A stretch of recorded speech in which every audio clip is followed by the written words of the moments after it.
One of you asked about showing the coding or the timeline in kind of creating this animation here. And actually there is pretty much zero coding for making this animation. And I want to show you here in both of these screens. So on the top there, you'll see this is my scene. This is kind of the level or area that I start out at.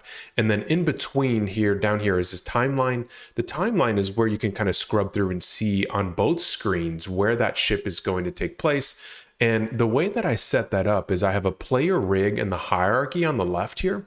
And in that player rig, I have the model, which is obviously Beowulf, which has all of the individual models inside of it.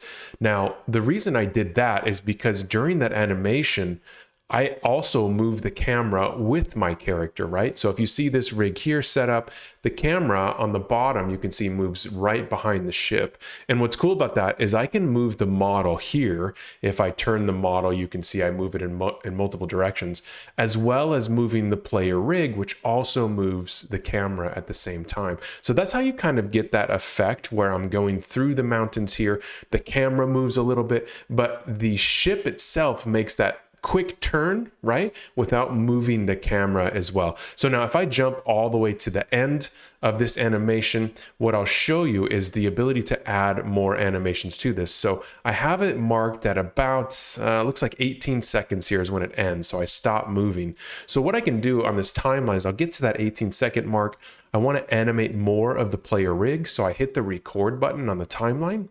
And then I'll go out here to maybe it looks like 19 seconds, and I'm going to grab the player rig in the hierarchy, press F to center on it, and then I'm going to say, okay, I just want to move this character forward a little more and maybe do a quick tilt of the camera. Maybe not the camera, right? Maybe just the model. I can tilt a little more as he's heading down in this area, right? So then all I do is I can right click on the rotation and I can say update key. That's kind of behind the camera, but basically that's the inspector. And I'll go to the player rig, I'll go to the inspector and I'll right click and do update key there as well. So now you should see that I stopped here, I think it was actually at 16, but now since I added that little bit of movement further down the camera with that rotation, it will actually kind of tween between those rotations and rotate the ship as we move to that 19-second mark. So it's really that simple. I'm going to add more of these. You can see that on the left-hand side of this timeline, I have two. I have the character and I have the enemy animation, both of which you can record and do animations for either one. So I'll add more enemies to make this more interesting.